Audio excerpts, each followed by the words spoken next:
पूजन करते समय, तुलसी को जल चढ़ाते समय, अभिषेक पूजन करते समय, घर में आप पूजन कर रहे हैं उस समय पर तुलसी को जल चढ़ा रहे हो, उस समय पर पीपल की पूजन कर रहे हो, उस समय पर बेलपत्री का पूजन कर रहे हो, उस समय पर आंवले का पूजन कर रहे हो, उस समय पर या कोई पूजन भजन आप कर रहे हैं उस समय पर दरवाजे पर अगर 3 सामने खड़े हो जाते हैं तो ये समझ लेना कि आपकी पूजा को भगवान ने स्वीकार कर लिया। कौन 3 है उसका स्मरण करिएगा।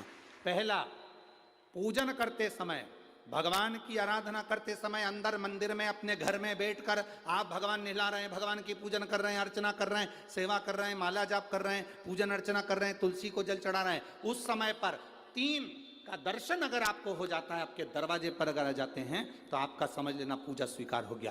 पहले नंबर पर पूजन करते समय दरवाजे पर गौ माता आकर खड़ी हो जाए, समझ लो तुम्हारा पूजन सफल हो गया। आप पूजन कर रहे हैं अंदर से, गाय रंभा रही है, आप पूजन कर रहे हैं अंदर से, गौ माता गौमूत्र कर रही है, आप पूजन कर रहे हैं अंदर से, गौ माता गोबर कर रही है, आप पूजन कर रहे हैं अंदर से और गाय दरवाजे पर आकर खड़ी हो गई। तुम्हारी अर्चना में, तुम्हारी आराधना में, तुम्हारी साधना में गौ माता तुम्हारे सामने आकर खड़ी हो जाए। पूजन के समय पर अचानक आकर तुम्हारे द्वार पर, तुम तुलसी को जल चढ़ा रहे हो, तुम्हारे दरवाजे पर आ जाए। और मेरा विश्वास कहता है, यहाँ जितनी मेरी जीजियाँ बैठी हैं, यहाँ जितने मेरे जीजा बैठे हैं, ये मेरा विश्वास कहता है आपके साथ कभी ना कभी ये जरूर हुआ होगा, पूजन के समय पर गौ माता का दर्शन होता ही, ये मेरा विश्वास कहता है। और ये कब होता है? जिस दिन आपका चित्त, मन, वृत्ति भगवान में रमी हो। चाहे तुम राम जपो, हनुमान जपो, शिव जपो, तुम्हारी मर्जी पड़े वो जपो। तुम देवी की भी पूजन कर रहे हो, किसी की देवता की पूजन कर रहे हो, कुल देवता की पूजन कर रहे हो, दिल से कर रहे हो, तो ये 3 का अगर दर्शन हो जाए तो कार्य सफल है। पहला, जम के बोलो, गौ माता। दूसरे नंबर पर हमारे यहाँ हम पूजन में लगे हुए हैं, आराधना में लगे हुए हैं, भगवान की अविरल भक्ति में लगे हुए हैं, भगवान की पूजन, आराधना और भक्ति में हम तल्लीन हैं। और दूसरे नंबर पर उस पूजन करते समय पर तुम्हारे घर की बहन बेटी तुम्हारे दरवाजे पर आ जाए तो समझ लो पूजन सफल हुआ है। क्या बहन बेटी के आने से पूजन सफल हो सकता है?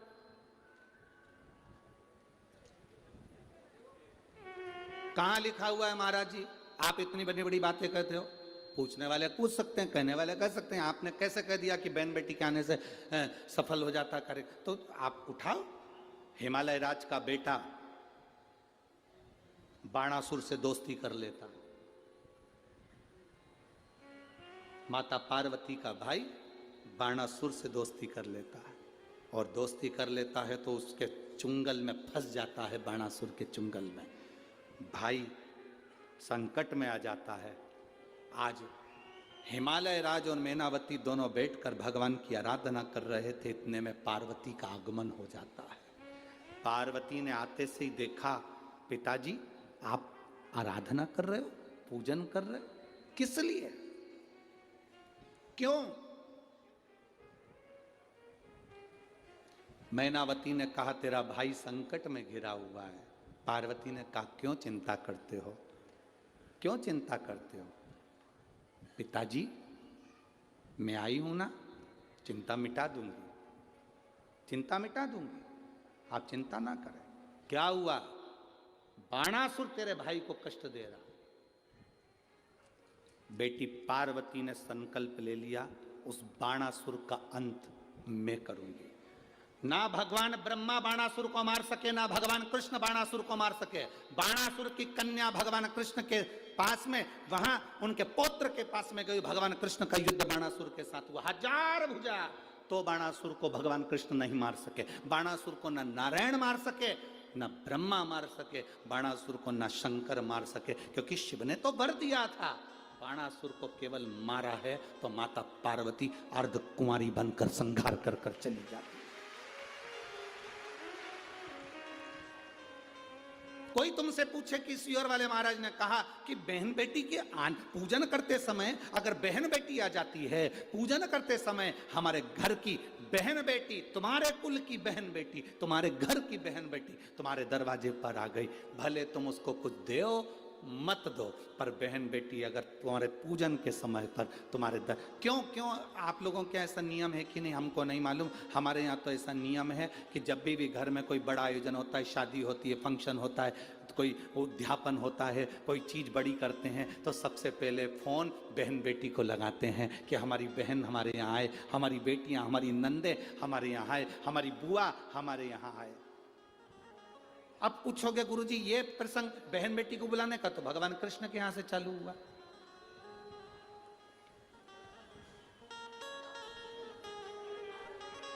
नंद बाबा की कितनी बहन थी? 2, नंदा सुनंदा। नंद बाबा की 2 बहन थी। एक बहन को मालूम पड़ा कि यशोदा जी को संतान होने वाली है, तो एक ने दूसरी से कहा भाभी को संतान होने वाली है, तू कब जाएगी? बहनों में बड़ा प्रेम रहता है, मायके जाने से पहले फोन पे बात कर लेती, तू कितनी तारीख को जाएगी?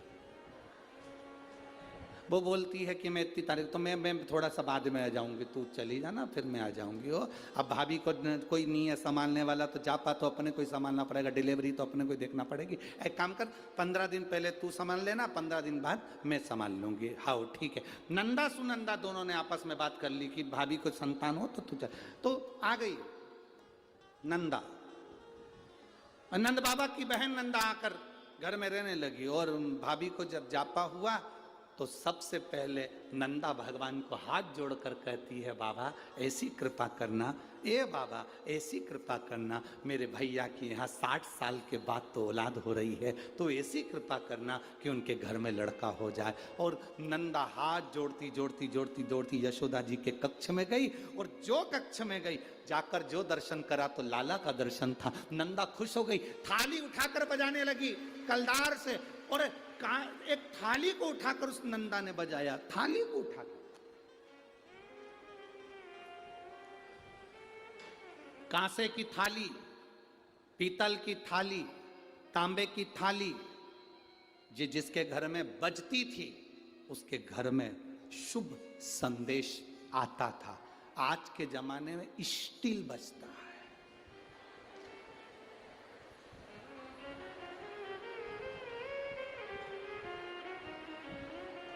अब तो स्टील भी गया, प्लास्टिक।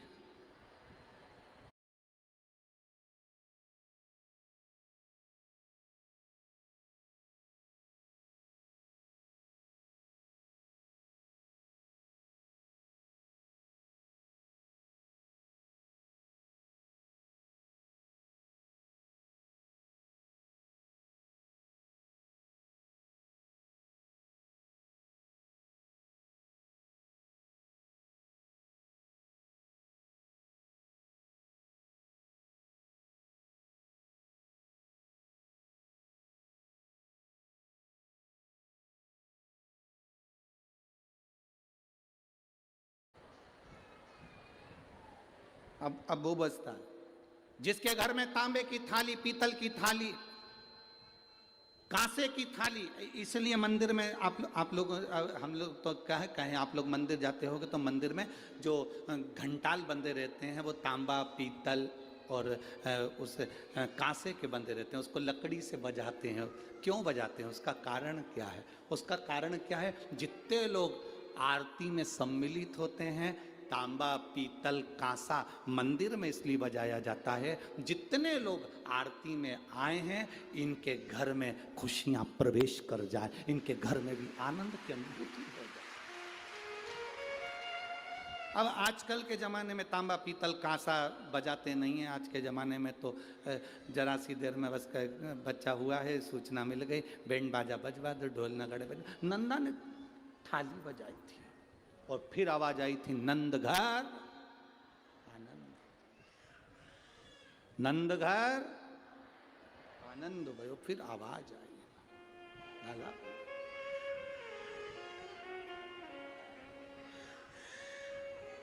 शिव तत्व कह रहा।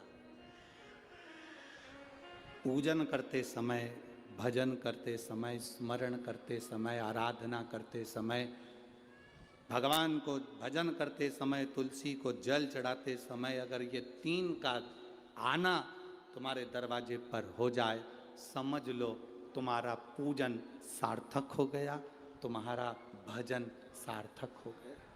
भजन सार्थक।